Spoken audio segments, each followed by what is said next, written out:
Hello ಸ್ಪರ್ಧಾರ್ಥಿಗಳೇ, ಇವತ್ತು ನಾವೇನ್ discuss ಮಾಡೋಣ ಅಂತಂದ್ರೆ PSI 2000 ಕ್ವಶನ್ ಪೇಪರ್ ನ ಸೈನ್ಸ್ ಅಂಡ್ ಟೆಕ್ನಾಲಜಿ ಕ್ವಶನ್ಸ್ ಗಳನ್ನ ಡಿಸ್ಕಸ್ ಮಾಡೋಣ. ಸೊ ಈ ಕ್ವಶನ್ ಪೇಪರ್ ನಲ್ಲಿ ಆಲ್ರೆಡಿ ನಾವು ಏನೇನ್ ಡಿಸ್ಕಸ್ ಮಾಡಿದೇವೆ ಅಂತ ಅಂದ್ರೆ ಹಿಸ್ಟ್ರಿ ಕ್ವಶನ್ಸ್ ಕಂಪ್ಲೀಟ್ ಆಗಿ ಡಿಸ್ಕಸ್ ಮಾಡಿದೀವಿ. ಹಿಸ್ಟ್ರಿ ಮತ್ತೆ ಮೆಂಟಲ್ ಎಬಿಲಿಟಿ ಇವೆರಡನ್ನು ಆಲ್ರೆಡಿ ಡಿಸ್ಕಸ್ ಮಾಡಿದೀವಿ. ಥರ್ಡ್ ಸೆಷನ್ ಆಗಿ ಈ ಕ್ವಶನ್ಸ್ ಗಳನ್ನ ಡಿಸ್ಕಸ್ ಮಾಡ್ತಾ ಇದೀವಿ. ಅದಕ್ಕೋಸ್ಕರ ಹೊಸತಾ ಬಂದವರು ಚಾನಲ್ಗೆ ಸಬ್ಸ್ಕ್ರೈಬ್ ಮಾಡ್ಕೊಳ್ಳಿ. ಆದಷ್ಟು ಈ ವಿಡಿಯೋನ ನಿಮ್ ಫ್ರೆಂಡ್ಸ್ ಕೂಡ ಶೇರ್ ಮಾಡಿ. ಮೊದಲನೇದಾಗಿ, ನಿಂಬೆ ಗಿಡದ ಹೂವಿನ ಬಣ್ಣ ಯಾವುದು ಅಂತ ಕೇಳಿದ್ದಾರೆ.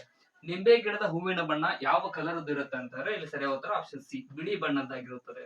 ಇನ್ನ ನಿಂಬೆ ಅಂದ ತಕ್ಷಣ ನಿಂಬೆ ಬೆಳಿಬೇಕಂತ ಅಂದ್ರೆ ಏನು ಕಾರಣವಾಗಿರ್ಬೇಕಂದ್ರೆ ಮಣ್ಣಿನ ಒಳಗಡೆ ಲೈಮ್ ನ ಅಂಶ ಹೆಚ್ಚಿಗೆ ಇರಬೇಕು.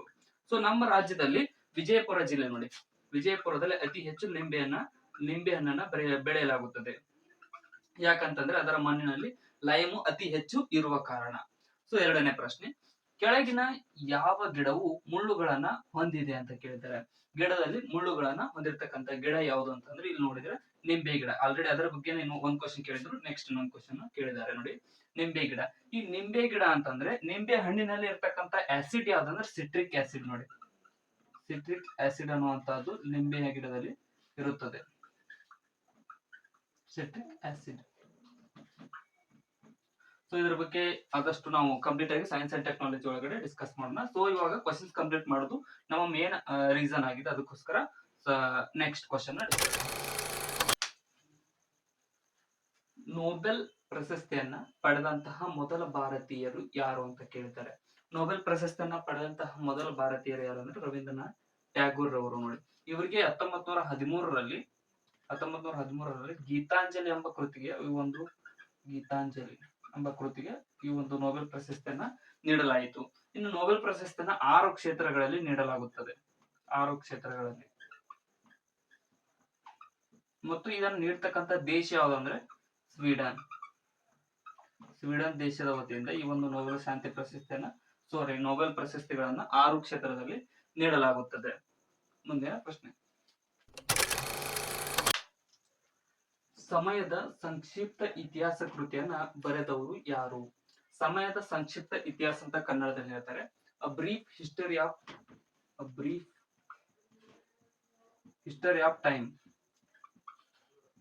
ಟೈಮ್. ಈ ಕೃತಿಯನ್ನ ಯಾರು ಬರೆದಿದ್ದಾರೆ ಅಂದ್ರೆ ಸ್ಟೀಫನ್ ಹಾಕಿಂಗ್ ರವರು ಬರೆದಿದ್ದಾರೆ ನೋಡಿ. A brief history of time ಅಂತ ಇಂಗ್ಲಿಷ್ ಒಳಗಡೆ ಕರಿತೀವಿ, ಮತ್ತೆ ಕನ್ನಡದಲ್ಲಿ ಸಮಯದ ಸಂಕ್ಷಿಪ್ತ ಇತಿಹಾಸ ಅನ್ನುವಂತಹದ್ದು. ನೆಕ್ಸ್ಟ್ ಕ್ವಶನ್, ಸೊ ಇಲ್ಲಿ ಏನ್ ಕೇಳಿದ್ರು ನೋಡಿ, ಆಮ್ಲ ಮಳೆಗೆ ಕಾರಣವಾಗುವುದು ಯಾವುದು ಅಂತ ಕೇಳಿದ್ದಾರೆ. ಕೆಳಗಿನ ಆಪ್ಷನ್ ಗಳನ್ನ ನೋಡ್ತಾ ಇದ್ರೆ ಎಲ್ರಿಗೂ ಗೊತ್ತಾಗುತ್ತೆ. ಕೈಗಾರಿಕಾ ಮಾಲಿನ್ಯದಿಂದ ಈ ಒಂದು ಆಮ್ಲ ಮಳೆಗೆ ಉಂಟಾಗುತ್ತದೆ. ಆಮ್ಲ ಮಳೆ ಉಂಟಾಗಬೇಕಂದ್ರೆ 3 ಅಂಶಗಳು ಬರ್ತವೆ. ಏನಂತಂದ್ರೆ sulphur dioxide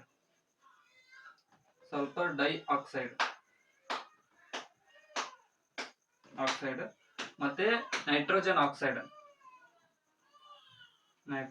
oxide and then ನೀರಾವಿ. ಈ 3ರಿಂದ ಈ ಒಂದು ಆಮ್ಲ ಮಳೆ ಉಂಟಾಗುತ್ತದೆ. ನೀರಾವಿ. ಸೊ ಈ 3 ಕರೆಕ್ಟ್ ಆಗಿ ನೆನ್ಪಿಟ್ಕೊಡ್ರಿ. ಇವಾಗಿನ ರೇಂಜ್ಗೆ ಈ ಟೈಪ್ ಕೇಳ್ತಾರೆ ಕ್ವಶನ್ಸ್ ಗಳನ್ನ. ಸಲ್ಫರ್ ಡೈಆಕ್ಸೈಡ್, ನೈಟ್ರೋಜನ್ ಆಕ್ಸೈಡ್ ಆ ಟೈಪ್. ಮತ್ತೆ ಇದ್ರ pH ಅಂದ್ರೆ ಅದು ಆಸಿಡ್ ಇದೆಯೋ ಅಥವಾ ಬೇಸಿಕ್ ಇದೆಯೋ ಅನ್ನುವಂತಹದ್ದನ್ನ ಕಂಡುಹಿಡಿಯೋ ಸಲುವಾಗಿ ಇದ್ರ pH ಮೌಲ್ಯ ಎಷ್ಟಿರುತ್ತೆ ಅಂದ್ರೆ 4.2 to 4.4. ಸೊ pH ಒಂದು ಅಂಶ ತಿಳ್ಕೊಡ್ರಿ. ಏನಂತಂದ್ರೆ 7 ಅನ್ನುವುದು ನ್ಯೂಟ್ರಲ್. ಇದು 7 ಗಿಂತ ಹೆಚ್ಚಿಗೆ ಇದ್ರೆ ಅದು ಬೇಸಿಕ್ ಪ್ಲಸ್ ಇದ್ರೆ, -7 ಗಿಂತ ಕಡಿಮೆ ಇದ್ರೆ ಅದು ಆಸಿಡಿಕ್. ಈ ಒಂದು ಅಂಶ ಕೂಡ ತಿಳ್ಕೊಂಡ್ಬಿಡ್ರಿ. ಬೇಸಿಕ್ 7 ಇದು ನಾಟ್ ನ್ಯೂಟ್ರಲ್. ನೆಕ್ಸ್ಟ್ ಪ್ರಶ್ನೆ ನೋಡೋದಾದ್ರೆ, ಮಾನವನ ದೇಹದಲ್ಲಿ ಕೊಲೆಸ್ಟ್ರಾಲ್ ಇರುವುದು ಯಾವ ಭಾಗದಲ್ಲಿ ಅಂತ ಕೇಳಿದ್ದಾರೆ. ಮಾನವನ ದೇಹದಲ್ಲಿ ಕೊಲೆಸ್ಟ್ರಾಲ್ ಸ್ಟೋರ್ ಆಗುವುದು ಎಲ್ಲಿ ಅಂದ್ರೆ ರಕ್ತದಲ್ಲಿ ಒಂದು ಎಡಿಪೋಸ್ ಟಿಶ್ಯೂ ಅಂತ ಬರುತ್ತೆ. Adipose tissue. ಈ ಒಂದು ಎಡಿಪೋಸ್ ಟಿಶ್ಯೂ ಮೂಲಕ ಮಾನವನ ದೇಹದಲ್ಲಿ ರಕ್ತದಲ್ಲಿ ಈ ಒಂದು ಕೊಲೆಸ್ಟ್ರಾಲ್ ಉಂಟಾಗುತ್ತದೆ. ಅಂದ್ರೆ ಹೊಟ್ಟೆಯ ಭಾಗದಲ್ಲಿ ಜಾಸ್ತಿ ಕೊಲೆಸ್ಟ್ರಾಲ್ ಇರುತ್ತದೆ. ಮತ್ತೆ ಇನ್ನು ಮಾನವನ ದೇಹದ ಅತ್ಯಂತ ದೊಡ್ಡ ಅಂಗ ಅಂತ ಚರ್ಮವು ಮಾನವನ ದೇಹದ ಅತ್ಯಂತ ದೊಡ್ಡ ಅಂಗ. ಮತ್ತೆ ಮಾನವನ ದೇಹದಲ್ಲಿ ಅತ್ಯಂತ ಗಟ್ಟಿಯಾದ ಅಂಗ ಅಂದ್ರೆ ಎನಾಮಲ್ ಹಲ್ಲಿನ ದವಡೆಯಲ್ಲಿರುತ್ತದೆ. ಸೊ ನೆಕ್ಸ್ಟ್ ಕ್ವಶನ್,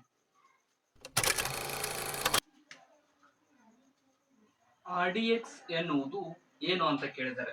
RDX ಹೆಸರನ್ನ ನೀವು ಫಿಲ್ಮ್ ಅಲ್ಲಿ ಎಲ್ಲ ಕಡೆ ಕೇಳಿರ್ತೀರಿ. RDX ಅಂತ ಏನಂದ್ರೆ ಇದೊಂದು ಸ್ಫೋಟಗೊಳ್ಳುವ ರಾಸಾಯನಿಕ ವಸ್ತು ಆಗಿರುತ್ತದೆ. ಈ ವಸ್ತುವನ್ನು ಯೂಸ್ ಮಾಡಿಕೊಂಡು ಬಾಂಬ್ಸ್ ಗಳನ್ನ ತಯಾರು ಮಾಡ್ತಾರೆ. ಮತ್ತೆ RDX ನ ಫುಲ್ ಫಾರ್ಮ್ ಏನಂತಂದ್ರೆ ರಾಯಲ್ ಡಿಮಾಲಿಷನ್ ಎಕ್ಸ್ಪ್ಲೋಸಿವ್ ಅನ್ನುವುದು ಈ ಒಂದು RDX ನ ಫುಲ್ ಫಾರ್ಮ್ ಆಗಿದೆ. ಇದನ್ನ ಕರೆಕ್ಟ್ ಆಗಿ ನೋಡ್ಕೊಡ್ರಿ RDX. ನೆಕ್ಸ್ಟ್ ಪ್ರಶ್ನೆ, ಸಾಪೇಕ್ಷ ಸಿದ್ಧಾಂತದ ಪ್ರತಿಪಾದಕರು ಯಾರು ಅಂತ ಕೇಳ್ತಾರೆ. ಈ ಸಾಪೇಕ್ಷ ಸಿದ್ಧಾಂತದ ಪ್ರತಿಪಾದಕರು ಯಾರಂದ್ರೆ ಆಲ್ಬರ್ಟ್ ಐನ್ಸ್ಟೈನ್ ರವರಾಗಿದ್ದಾರೆ. ಮುಂದಿನ ಪ್ರಶ್ನೆ, ಸಸ್ಯಗಳಿಗೂ ಜೀವವಿದೆ ಎಂಬುದನ್ನ ಗುರುತಿಸಿದ ವಿಜ್ಞಾನಿ ಯಾರು ಅಂತ ಕೇಳಿದ್ದಾರೆ. ಭಾರತೀಯ ವಿಜ್ಞಾನಿ. ಸಸ್ಯಗಳಿಗೂ ಜೀವವಿದೆ ಅಂತ ಗುರುತಿಸಿದ ಭಾರತೀಯ ವಿಜ್ಞಾನಿ ಯಾರಂದ್ರೆ ಜಗದೀಶ್ ಚಂದ್ರ ಬೋಸ್ ರವರು. ನೋಡಿ, ಇದನ್ನ ಕರೆಕ್ಟ್ ಆಗಿ ನೆನ್ಪಿಟ್ಕೊಳ್ರಿ. ಮತ್ತೆ ಸಸ್ಯಗಳಲ್ಲಿ ಎರಡು ಇದು ಇರ್ತವೆ, ಏನಂದ್ರೆ ಜೈಲಮ್ ಮತ್ತೆ ಫ್ಲೋಯಂ. ಇವೆರಡು ಏನ ಅಂತಂದ್ರೆ ಫ್ಲೋಯಂ. ಸೊ ಜೈಲಮ್ ಮುಖಾಂತರ ವಾಟರ್ ಟ್ರಾನ್ಸ್ಪೋರ್ಟ್ ಆಗುತ್ತೆ ಸಸ್ಯಗಳಿಗೆ, ಈ ನೀರಿನ ಸರಬರಾಜು ಆಗುತ್ತದೆ. ಮತ್ತೆ ಫ್ಲೋಯಂ ಮುಖಾಂತರ ಆಹಾರ ಅಂದ್ರೆ ಫುಡ್ ನ ಸರಬರಾಜು ಆಗುತ್ತದೆ. ಸೊ ನೆಕ್ಸ್ಟ್ ಕ್ವಶನ್ ನೋಡೋದಾದ್ರೆ, ಹಿಮೋಗ್ಲೋಬಿನ್ ನಲ್ಲಿರುವ ದೇಹದ ಅಂಶ ಯಾವುದು ಅಂತ ಕೇಳಿದರೆ. ಹಿಮೋಗ್ಲೋಬಿನ್ ನಲ್ಲಿ ಏನಿರುತ್ತೆ ಅಂದ್ರೆ ಕಬ್ಬಿಣ ಇರುತ್ತೆ, ಐರನ್ ಅನ್ನುವಂತದ್ದು. ಐರನ್ ಏನಕ್ಕಂದ್ರೆ ಈ ಐರನ್ ಏನ್ ಕೆಲಸ ಮಾಡುತ್ತೆ ಅಂದ್ರೆ ಆಕ್ಸಿಜನ್ ಅಂದ್ರೆ ಆಮ್ಲಜನಕದೊಂದಿಗೆ ಕಂಬೈನ್ ಆಗಿ ದೇಹಕ್ಕೆ ಎಲ್ಲಾ ಭಾಗಗಳಿಗೆ ಒಂದು ಆಕ್ಸಿಜನ್ ಅನ್ನ ಸಪ್ಲೈ ಮಾಡತಕ್ಕಂತ ಕೆಲಸವನ್ನ ಈ ಕಬ್ಬಿಣ ಮಾಡುತ್ತದೆ. ಸೊ ನೆಕ್ಸ್ಟ್ ಕ್ವಶನ್, ರಕ್ತದ pH ಎಷ್ಟಿರುತ್ತೆ? 7.4 ಆಗಿರುತ್ತೆ. ನೋಡಿ, pH ಕೂಡ ನೆನ್ಪಿಟ್ಕೊಡ್ರಿ. ಆಲ್ರೆಡಿ ನಾವು pH ನ ಹೆಂಗ ಇದು ನೋಡ್ತೀವಿ ಅಂತ ನೋಡಿದ್ರೆ 7 ದಾಟಿದೆ. ಇದು 7 ದಾಟಿದೆ ಅಂತ ಸ್ವಲ್ಪ ಬೇಸಿಕ್ ಇರುತ್ತೆ, ಸ್ಲೈಟ್ಲಿ ಬೇಸಿಕ್. ಇದು 7 ಅನ್ನೋದು ನ್ಯೂಟ್ರಲ್ ಆಗಿರುತ್ತೆ. ಮುಂದಿನ ಪ್ರಶ್ನೆ, ಸೊ ಈ ಕ್ವಶನ್ ಪೇಪರ್ ನ ಕೊನೆಯ ಸೈನ್ಸ್ ಕ್ವಶನ್ ಆಗಿದೆ. ನೋಡಿ, ಏನ್ ಕೇಳಿದರೆ, ಪ್ರಪಂಚದ ಋಣಾತ್ಮಕ ಕಾರ್ಬನ್ ಅಂಶವನ್ನ ಹೊಂದಿರುವ ಏಕೈಕ ರಾಷ್ಟ್ರ ಯಾವುದು ಅಂತ ಕೇಳಿದರೆ ನೆಗೆಟಿವ್ ಕಾರ್ಬನ್ ಎನರ್ಜಿ ಅಂತ. ಏನಂತಂದ್ರೆ ಎಲ್ಲಾ ದೇಶಗಳಿಗೂ ಒಂದು ಇದಿರುತ್ತೆ, ಅವ್ರು ಎಷ್ಟು ಆ ದೇಶದಲ್ಲಿ ಆಕ್ಸಿಜನ್ ಪ್ರೊಡ್ಯೂಸ್ ಆಗುತ್ತೋ ಅದಕ್ಕಿಂತ ಕಡಿಮೆ ಕಾರ್ಬನ್ ಅನ್ನ ಅವರು ಪ್ರೊಡ್ಯೂಸ್ ಮಾಡ್ಬೇಕು ಅನ್ನೋದು ಒಂದು ರೂಲ್ಸ್ ಇದೆ. ಆದ್ರೆ ಎಲ್ಲಾ ದೇಶಗಳಲ್ಲಿ ಹೆಚ್ಚಿಗೆ ಕಾರ್ಬನ್ ಪ್ರೊಡ್ಯೂಸ್ ಆಗ್ತಾ ಇದೆ. ಆಕ್ಸಿಜನ್ ಪ್ರೊಡಕ್ಷನ್ ಗಿಂತ ಕಾರ್ಬನ್ ಪ್ರೊಡಕ್ಷನ್ ಜಾಸ್ತಿ ಇದೆ. ಪ್ರಪಂಚದಲ್ಲಿ ಏಕೈಕ ರಾಷ್ಟ್ರ ಆದ ಕಾರ್ಬನ್ ಗಿಂತ ಆಕ್ಸಿಜನ್ ಜಾಸ್ತಿ ಪ್ರೊಡ್ಯೂಸ್ ಮಾಡ್ತಕ್ಕಂಥ ದೇಶ ಯಾವ್ದಂದ್ರ ನೇಪಾಳ ದೇಶವು ಜಗತ್ತಿನ ಒಂದು ಏಕೈಕ ರಾಷ್ಟ್ರವಾಗಿದೆ ಋಣಾತ್ಮಕ ಕಾರ್ಬನ್ ಅಂಶವನ್ನ ಹೊಂದಿರತಕ್ಕಂತ ದೇಶದಲ್ಲಿ. ಸೊ ಯಾಕಂತಂದ್ರೆ ಇಲ್ಲಿ 70% ಫಾರೆಸ್ಟ್ ಇರ್ಬೇಕಂತ ಒಂದು ರೂಲ್ಸ್ ಇದೆ. ಅದಕ್ಕೋಸ್ಕರ ಈ ದೇಶದಲ್ಲಿ ಹೆಚ್ಚಿಗೆ ಆಮ್ಲಜನಕ ಉಂಟಾಗುತ್ತದೆ. ಸೊ ಇಲ್ಲಿಗೆ ಇವತ್ತಿನ ಅಂದ್ರೆ ಸೈನ್ಸ್ ಕ್ವಶನ್ಸ್ ಮುಕ್ತಾಯಗೊಂಡಿದ್ದಾವೆ. ನೆಕ್ಸ್ಟ್ ವಿಡಿಯೋದಲ್ಲಿ ನೆಕ್ಸ್ಟ್ ಇನ್ನೊಂದು ಸಬ್ಜೆಕ್ಟ್ ಕ್ವಶನ್ಸ್ ಗಳನ್ನ ಡಿಸ್ಕಸ್ ಮಾಡೋಣ. ಅದಕ್ಕೋಸ್ಕರ ಹೊಸ ಬಂದಿರೋರು ಸಬ್ಸ್ಕ್ರೈಬ್ ಮಾಡ್ಕೊಡ್ರಿ. ಮತ್ತೆ ಡಿಸ್ಕ್ರಿಪ್ಷನ್ ಒಳಗಡೆ ನಮ್ಮ ಚಾನಲ್ ನ ಇನ್ಸ್ಟಾಗ್ರಾಮ್, ಫೇಸ್ಬುಕ್, ಥ್ರೆಡ್ಸ್ ಮತ್ತೆ ಯೂಟ್ಯೂಬ್ ಅಂತ ಇದೆ, ಅವು ಎಲ್ಲ ಲಿಂಕ್ ಗಳಿದಾವೆ. ಅವುಗಳನ್ನು ಕೂಡ ಫಾಲೋ ಮಾಡ್ಕೊಡ್ರಿ. ಏನಾದ್ರೂ ತಪ್ಪನ್ಸಿದ್ರೆ ಈ ವಿಡಿಯೋದಲ್ಲಿ ಏನಾದ್ರೂ ತಪ್ಪನ್ಸಿದ್ರೆ ನೀವು ಕಮೆಂಟ್ ಸೆಕ್ಷನ್ ದಲ್ಲಿ ಕೂಡ ಕಮೆಂಟ್ ಕೂಡ ಮಾಡಿ, ನಾನು ಅದನ್ನ ಕ್ಲಿಯರ್ ಮಾಡ್ತೀನಿ. Thank you so much.